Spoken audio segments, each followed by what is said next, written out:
Viewmasters, it's the podcast that we do. Viewmasters, talk about movies that we view.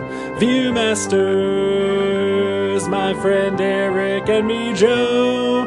Viewmasters, hey, let's start the show. Welcome to the Viewmasters, episode 211, Blue Iguana. My name is Eric. My name is Joe. Howdy. Hi. I am excited because we are 100 episodes away from getting funky. Yes. From 311? Uh-huh. Is 311 funky? Yeah, like punk funky, you know? I don't know that I could tell you. I know I have heard a 311 song. I don't know that I could tell you what it is. Down, perhaps? How does it go? Not gonna happen. Oh, come on. Can I tell you what made me laugh right before we started recording? Sure. You reminded me that it was your turn to do the introduction by saying, "It's a me." And in my head, I was like, "It's a me, Mario." Oh, I'm glad because that's what I was going for. Well done. Oh, down? 311? Yeah. Oh, down, da da da da da. Is that 311? That's the one, yep. Okay, alright. I do know a 311 song. It's their biggest hit, I guess? Yeah, okay. Yeah. Alright. I'm not gonna lie. I was really into 311 in 1997. Nice. I was, I don't know if you've seen that thing that's going around on Twitter that's like name five albums or artists that you were really into in high school. Yes, indeed. And so 97 was around when I was in high school, so my answers were Metallica and Billy Joel and the Star Wars scores. So, essentially the same thing as what you listen to now. Essentially, yeah. Well, at least we both have Metallica in common in ours. Yeah. Yeah. Not the Simpsons songs in the Key of Springfield. No. Not on yours. I'm sure I enjoyed that when I heard it. Yeah. Okay.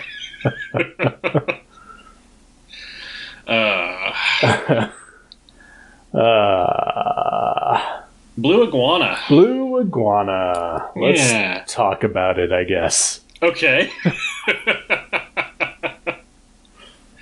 I will just say off the bat that I think this was exactly what I was looking for. Alrighty. Just it's a fine movie.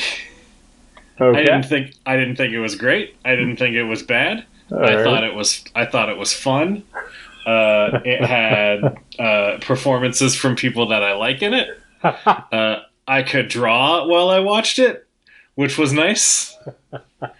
Yeah, this was exactly what I was after. All right, that's fair. What did you think? Hated this movie. Oh no! Oh, I'm sorry. It's okay. What did you hate about it? Oh gosh, what didn't I hate about it? Oh. I would say off the bat, its biggest crime is that it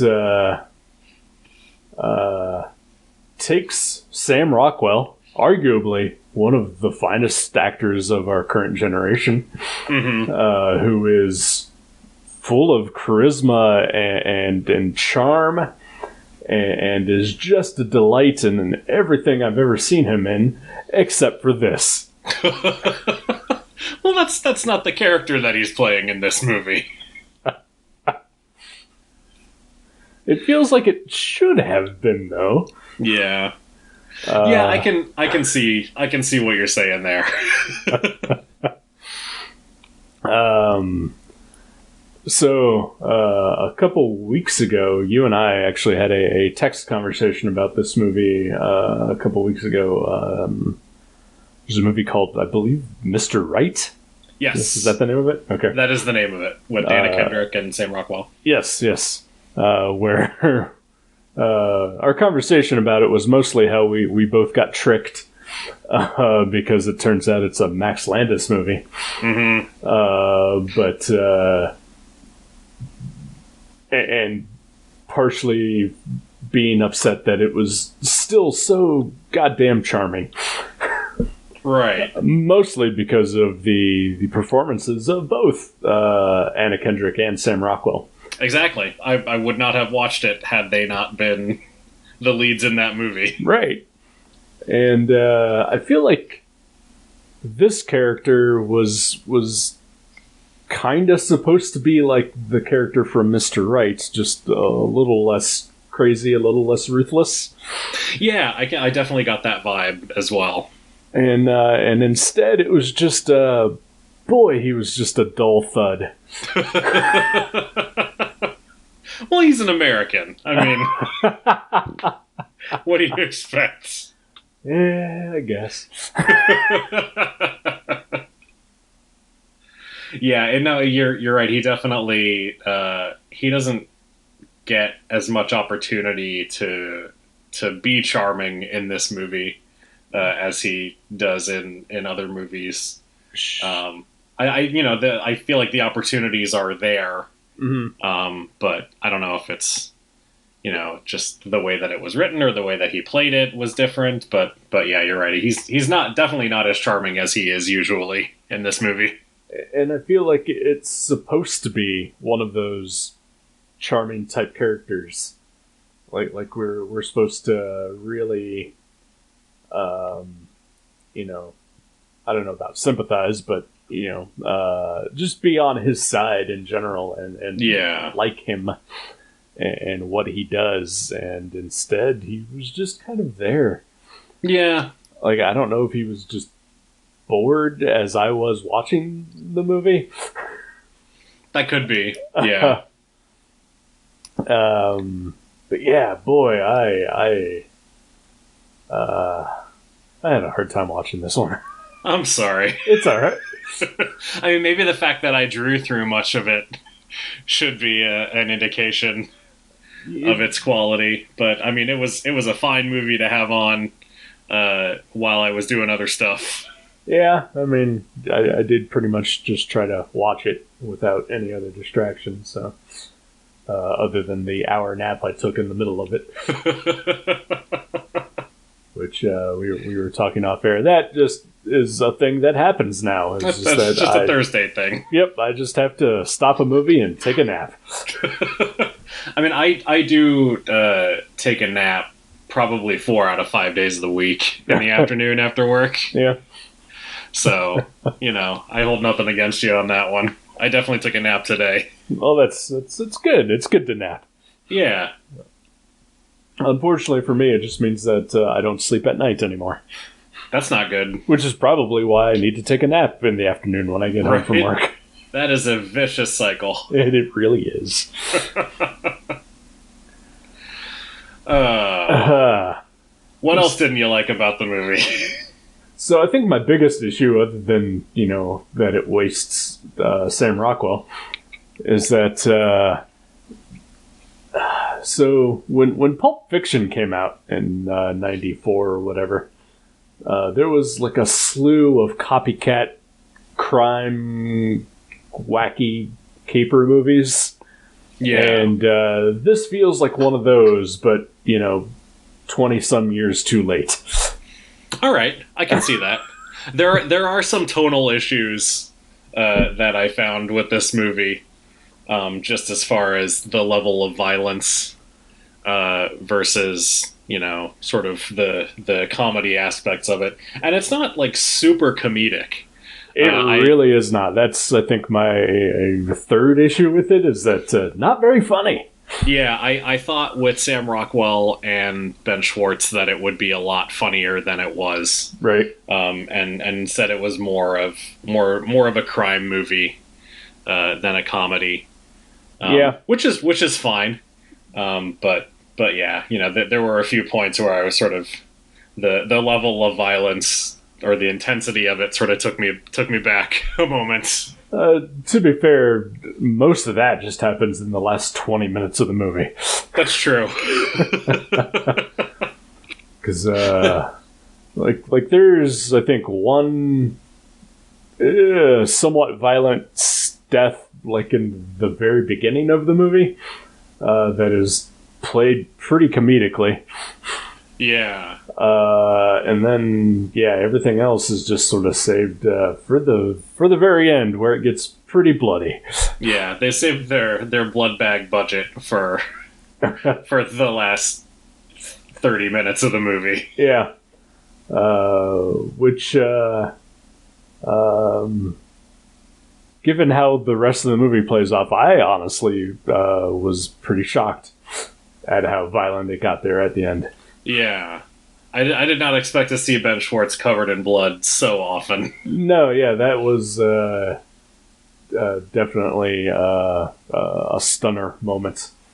Not good, but a stunner. Right.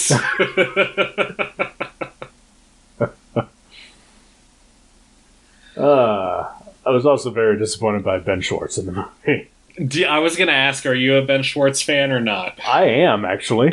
At Okay. least I enjoy him on podcasts. Okay. And the few television programs that I've seen him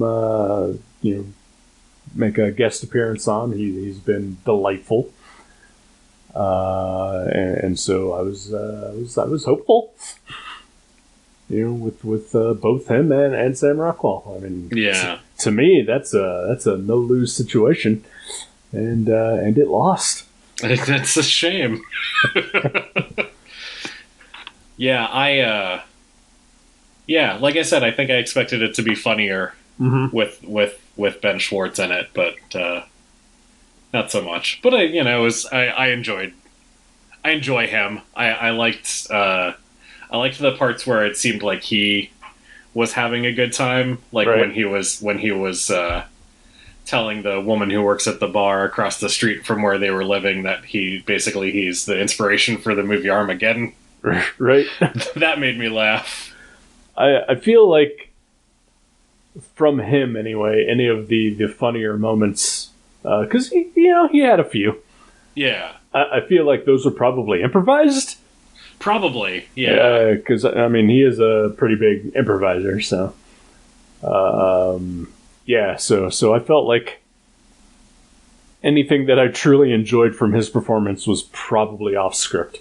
Yeah, that makes sense. Although the one thing I did really like about his performance, which I feel was explicitly in the script, was his leg bounce.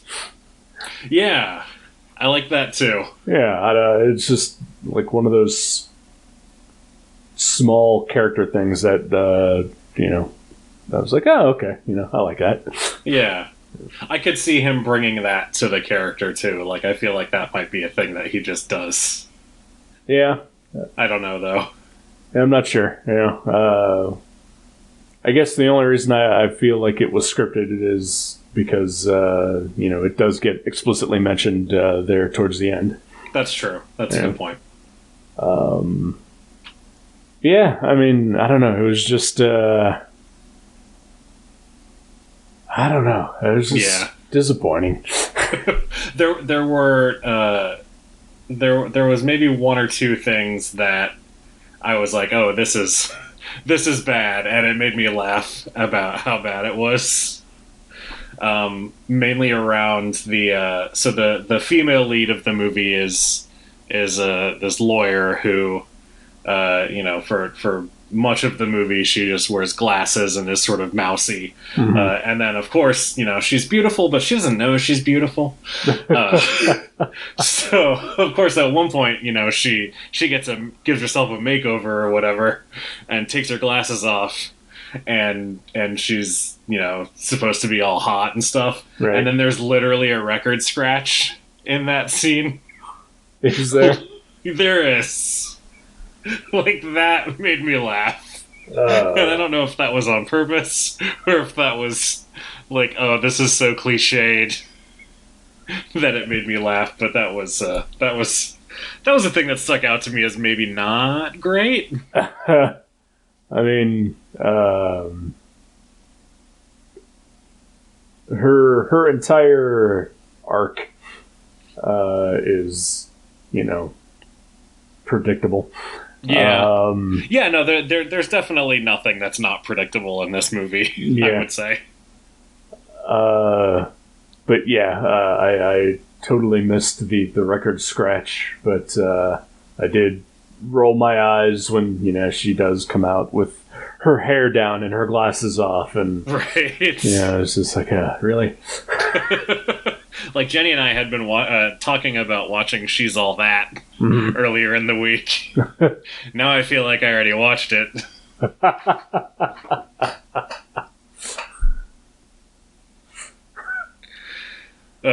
I've never seen that, so yeah.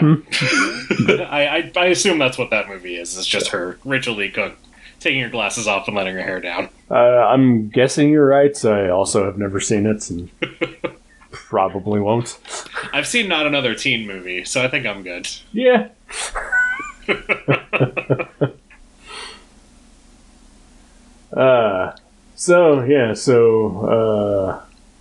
I mean, for not being much of a movie, it certainly has a complicated sounding plot. It does, yeah. Sam Rockwell and Ben Schwartz are paroled criminals who are approached by this female lawyer from London. Somehow? Yeah, I think their British friend sent her, basically, to get them, was my understanding of it. Yeah. But the thing is, neither of them really seem all that good at anything. Yeah, they're just sort of, small time is what it seems like. Yeah. Like Sam Rockwell seems more proficient than Ben Schwartz does. Oh, absolutely. But even still, he's seemingly not that great at what he does. Yeah. He certainly knows a little bit about fighting. I think is his greatest asset. Right. And he can handle a firearm. Right. Yeah, they get sent over to the UK to steal a bag from some guys, and then, as with all crime movies, things go horribly wrong. Right. And that is essentially the plot. Yeah. Did anything ever happen with the kid who died in that scene? No. I didn't think so. Yep. They just don't follow up on that at all. No, not a bit. There's, I don't, you know what, fuck it, I don't care, I'm gonna spoil the end of the movie. Yeah, who cares? They blow up a guy. Right. in the bathroom of this, I guess, pretty swanky hotel. Yeah. And, no one seems to hear it or have any concern about the fact that there was a tiny explosion. That annoyed me. Yeah, I mean, it also happens that they're filming a movie in this hotel. Sure. So maybe they could use that as cover, because that's the cover that they use to escape. Right. Is that there's zombies. Yeah. Of course, it was it was a very small explosion. Yeah. But also earlier in the movie, they blow up a building, and that is not really ever touched on again after that. Right. It seems like that's sort of just a plot point to put one of the other characters into a bad spot. Right. So yeah, once that's achieved, there's no need to go back to that. I don't know. It's a mess. It's a boring mess. Oh, it's like me. You're not boring. Oh, thanks.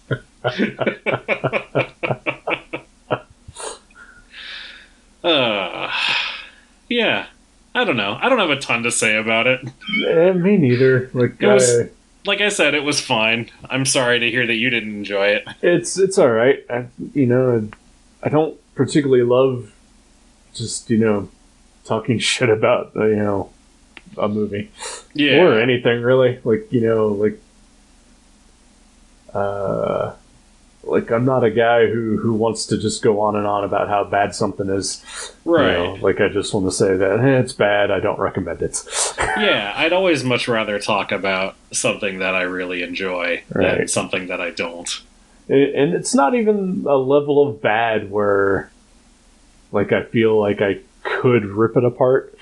It's just sort of there bad. Yeah. Yeah, just kind of dull. Yeah.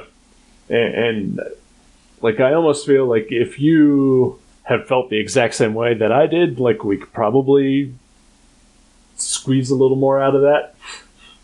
But, you felt it was fine. Yeah. And also, I'm not trying to convince you that you're wrong or anything. No, of course not.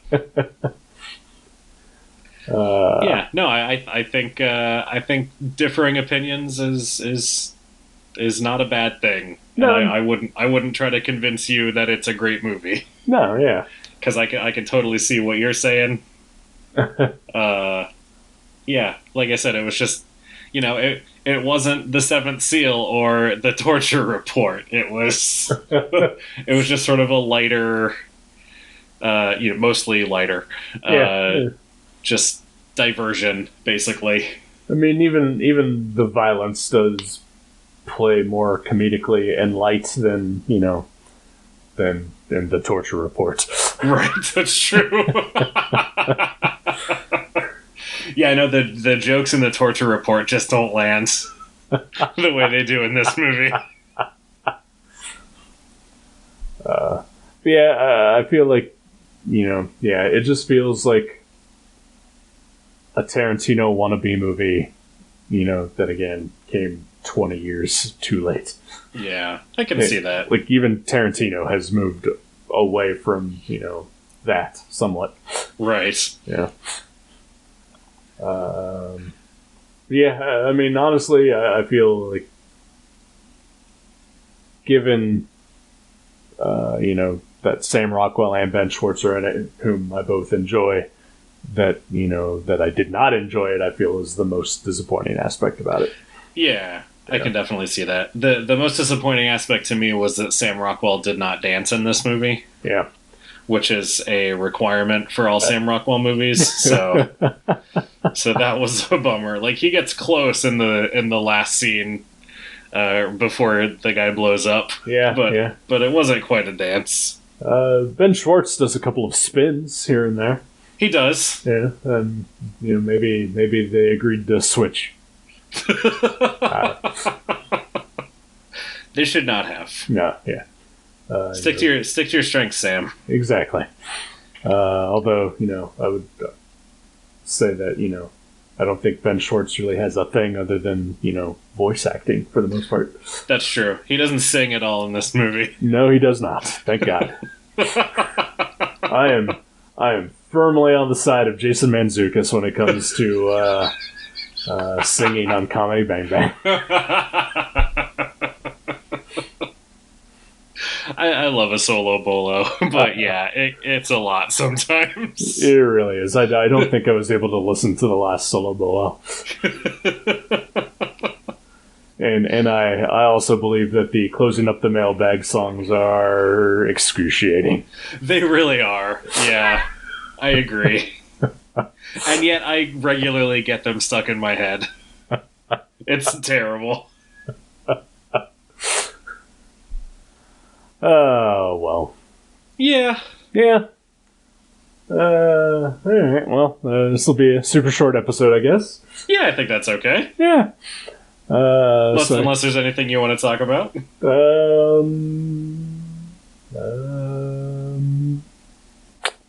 I'm looking around the room. Yeah, I got nothing. Alright.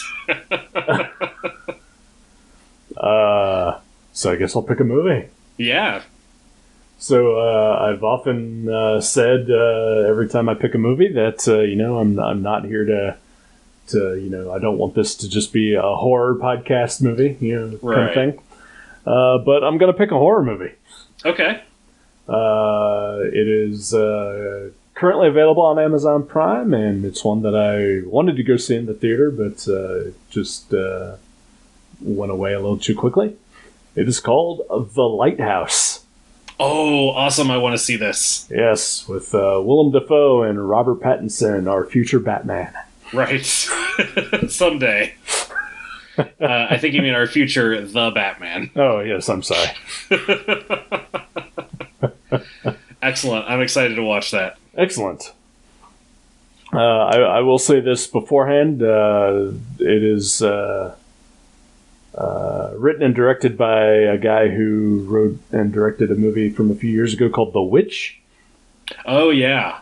Which I saw in the theater and enjoyed greatly, and was also one of the worst movie theater experiences I've ever had in my life. Oh, no. So I am mostly looking forward to be able to watch this movie in the privacy of my own home with no one else around. Well, hey, if you're lucky, once we get through this pandemic, movie theaters won't be able to reopen. So that'll be how you'll experience every movie. Awesome.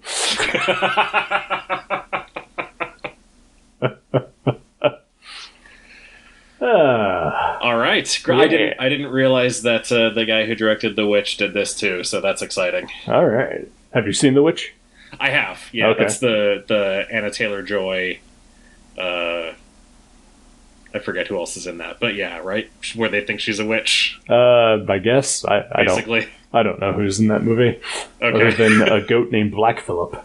Right, there is a goat named Black Phillip in that movie. The star of that movie. I remember I think the main character's name is Thomason.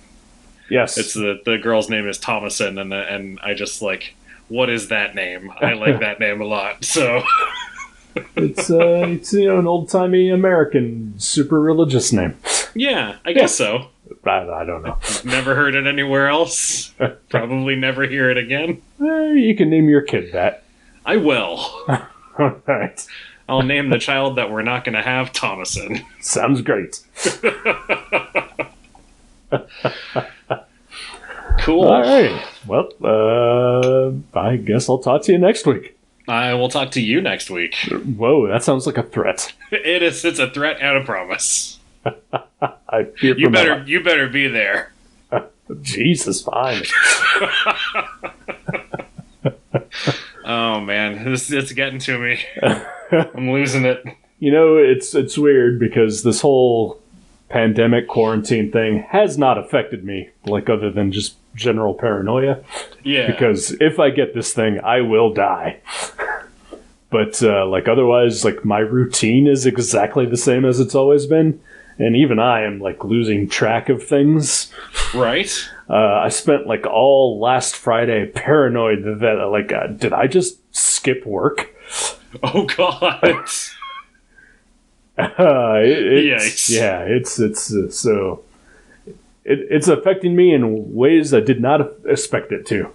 Yeah, I've been working from home already for about 3 years now, and I did not expect it to affect me either. But I'm still slowly losing my mind. Yeah, so I feel bad for the people who are actually experiencing a big life change right now. Right. I can't imagine. And I don't know about you, but whenever I would see commercials where they're just calling people who work at McDonald's heroes and shit like that, it just makes me furious. I do hate that. Okay. I absolutely hate that. Yeah. Because, I work at a hotel on weekends, and if anybody called me a hero for being there, I'd tell them to fuck off. Eric, you're a hero.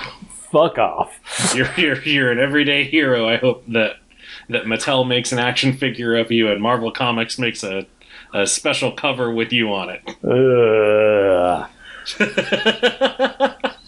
Whereas I would want that in any other time of my life. I do not want it now. I hope it's a 1 in 1,000 incentive variant cover. Is that more or less than the Venom one that they did that Todd McFarlane drew, allegedly? I don't know. I hadn't heard about that one. I think it was from a few years ago. Okay. I think they just reused some old McFarlane art and, printed like 1 in 1,000 or something like that. That sounds right. Yeah. That sounds like what Marvel does. Yeah. I have not enjoyed a Marvel comic in quite a while. Oh, is it because all the SJWs? Well, I mean, it's mostly that. The sad Joker wannabes. Yep.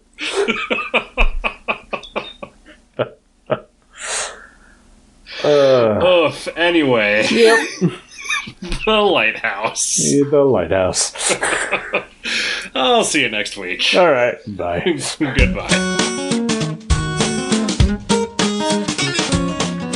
Thank you for listening to The Viewmasters. You can subscribe to the show directly at view.guttertrash.net or at iTunes and leave us a review. Visit view.guttertrash.net for email information and links to Facebook and Twitter. We'll see you next time on The Viewmasters.